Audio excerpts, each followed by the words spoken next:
جو رات گزر گئی ہے اور جو ابھی دن شروع ہو رہا ہے، تو بعض احباب یہ پوسٹیں کر رہے ہیں اور کریں گے کہ دیکھیں جی چاند تو بڑا ہے، یہ چھوٹا چاند نہیں ہے، تو لہٰذا یہ آج رات کا چاند نہیں ہے، یہ اس سے بھی پہلی رات کا چاند ہے۔ تو رؤیت ہلال کمیٹی نے جو اعلان کیا ہے کہ سوموار کی رات چاند نظر نہیں آیا تو منگل کا روزہ ہوگا، تو ان کو خطا ہوئی ہے۔ بہت سے احباب یہ پوسٹیں کریں گے اور عام لوگوں کے ذہنوں میں شک اور تردد پیدا کرتے ہیں، شکوک و شبہات پیدا کرتے ہیں، جس سے وہ لوگ یہ سوچنے پہ مجبور ہو جاتے ہیں یار پتہ نہیں یہ ہمارا جو روزہ ہے صحیح بھی ہے یا نہیں ہے، ہم نے رمضان غلط تو نہیں شروع کیا، اس طرح کے شبہات پیدا ہوتے ہیں۔ آئیے اسی طرح کا واقعہ حضرت عبداللہ ابن عباس رضی اللہ تعالیٰ عنہ کے دور مبارکہ میں بھی پیش آیا۔ دیکھتے ہیں کہ انہوں نے کیا فیصلہ فرمایا۔ حضرت ابو البختری رضی اللہ تعالیٰ عنہ اس کو روایت کرتے ہیں اور صحیح مسلم کی روایت ہے، روایت کا نمبر ہے 1088۔ وہ کہتے ہیں خرجنا للعمرہ، ہم عمرہ کے لیے نکلے، فلما نزلنا ببطن نخلہ، ہم جب وادی نخلہ میں داخل ہوئے جو یہ مکہ کے قریب ہے، قال ترائینا الہلال، ہم سب نے کوشش کی، خواہش کی، تمنا کی کہ ہم چاند کو دیکھیں، جیسے ہر مسلمان کی خواہش ہوتی ہے۔ یہ تو مسلمانوں کا اسلامی شعار ہے، ہر دور میں مسلمان رمضان شریف کے اور عیدین کے یعنی عید الفطر اور عید الاضحیٰ کا چاند دیکھنے کے خواہش مند رہتے ہیں، ان کو شوق رہتا ہے اور لگن ہوتی ہے کہ وہ چاند دیکھ کے دعا کریں۔ کہتے ہیں فقال بعض القومی، بعض لوگوں نے کہا ہوا بن ثلاثین، یہ تو یار 3 راتوں کا چاند ہے، یہ آج کی رات کا چاند نہیں ہے، یہ 3 راتیں پہلے چاند نکلا، ہم نے خطا کی ہے۔ وقال بعض القومی، اور بعض لوگوں نے کہا ہوا بن لیلتین، یہ تو 2 راتوں کا چاند ہے، یعنی آج سے 2 راتیں پہلے چاند نکلا ہے تو ہم نے دیکھنے میں خطا کی۔ تو بعض لوگ کہہ رہے تھے 3 راتیں پہلے کا چاند ہے، بعض کہہ رہے تھے 2 راتیں پہلے کا چاند ہے۔ پھر کہتے ہیں فلقین ابن عباس، کہ ہم حضرت عبداللہ ابن عباس رضی اللہ تعالیٰ عنہما کو ملے، فقلنا، ہم نے یہ سارا قصہ بیان کیا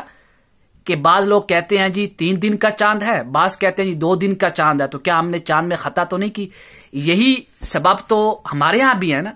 آج بھی شروع ہوا ہے، رات کو بھی پوسٹیں ہوئی ہیں اور آج بھی رہیں گی دن کو پوسٹیں۔ تو میں نے سوچا چلے یہ حدیث سنا دوں تاکہ سب کا دل مطمئن ہو جائے، تاکہ وہ تردد میں نہ رہے، شک و شبہ میں نہ رہیں، اور ان کا رمضان صحیح ہے اور روزہ صحیح ہے۔ تو یہ واقعہ حضرت عبداللہ ابن عباس کے دور میں پیش آیا۔ آئے دیکھتے ہیں کہ آپ نے کیا فیصلہ فرمایا۔ آپ نے ان سے پوچھا ای لیلۃ رأیتموہ، تم لوگوں نے کس رات کو چاند دیکھا؟ تو کہتے ہیں فقلنا، ہم نے جواب دیا لیلۃ کذا و کذا، ہم نے فلاں رات کو چاند دیکھا، اور فلاں رات کو جب چاند دیکھا تو وہ اس رات کا نہیں لگ رہا تھا، وہ اس رات سے 2 دن پہلے کا یا 3 راتیں پہلے کا لگ رہا تھا۔ آپ نے وہاں پہ آقا کریم علیہ الصلوۃ والسلام کا فیصلہ سنایا۔ اب میرے وہ احباب اور دوست اور تعلق والے جو یہ پوسٹیں کر رہے ہیں کہ یہ چاند آج کی رات کا نہیں ہے بلکہ سوموار کی رات کا ہے، تو لہذا رؤیت ہلال کمیٹی کو خطا ہوئی ہے، تو وہ میرے آقا کریم علیہ الصلوۃ والسلام کا فیصلہ سن کے آئندہ یہ پوسٹیں نہ کریں، اور جو لوگ متردد رہتے ہیں کہ چاند بڑا ہے چھوٹا نہیں ہے آج کی رات کا نہیں ہے، تو وہ بھی اپنا تردد دور کر لیں اور دل کو اطمینان بخشیں اور مطمئن ہو کر روزے رکھیں، اور روزے ان کے صحیح ہیں اور رمضان صحیح طرح شروع ہوا ہے۔ وہ کہتے ہیں فقال ان رسول اللہ صلی اللہ علیہ وسلم قال ان اللہ مدہ للرؤیۃ فهو لللیلۃ رأیتموہ۔ حضرت عبداللہ ابن عباس فرماتے ہیں کہ آقا کریم علیہ الصلوۃ والسلام نے فرمایا یہ اسی رات کا چاند ہے جس رات کو آپ لوگوں نے دیکھا۔ واضح اعلان کر دیا، میرے آقا و مولا و ماوا اور سرکار اور ختم نبوت تاجدار ختم نبوت صلی اللہ علیہ وسلم نے فرمایا چاہے چاند بڑا ہو چاہے چھوٹا ہو، جس رات کو آپ لوگوں نے چاند دیکھا ہے وہ اسی رات کا ہی چاند شمار ہوگا۔ جب اسی رات کا چاند شمار ہوگا تو ہمارا روزہ صحیح ہے۔ کیوں کہ ہمیں جو مکلف بنایا گیا ہے وہ چاند کے دیکھنے کا بنایا گیا ہے، اس کا مکلف نہیں بنایا گیا کہ وہ چاند کب نظر آیا۔ اس لیے امام نووی نے بہت پیارا باب باندھا ہے صحیح مسلم میں، وہ کہتے ہیں باب بیان انہ لا اعتبار بکبر الہلال وصغرہ، کہ چاند کے بڑے اور چھوٹے ہونے کا اعتبار نہیں ہے بلکہ اس رات کا اعتبار کیا جائے گا جس رات آپ لوگوں نے چاند دیکھا۔ تو لہٰذا تمام دوست اور احباب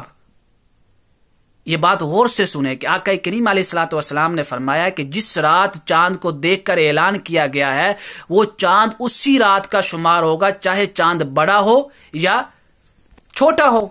مطلب کیا ہے کہ اب لوگ وہ شک و شبہ دور کر لیں اور وہ احباب پوسٹیں نہ کریں جو کہتے ہیں کہ چاند بڑا ہے، رؤیت ہلال کمیٹی نے خطا کی ہے۔ رؤیت ہلال کمیٹی نے کوئی خطا نہیں کی، جس دن ان کو چاند نظر آیا وہ اسی دن کا ہی شمار ہوگا اور یہی شریعت کا حکم ہے۔ لہٰذا ہمیں لوگوں کے ذہنوں میں اس طرح کی پوسٹیں کر کے ان کو متردد نہیں کرنا چاہیے بلکہ رمضان کو خوشنودی کے ساتھ، پورے خشوع و خضوع کے ساتھ اور اطمینان کے ساتھ شروع کرنا چاہیے۔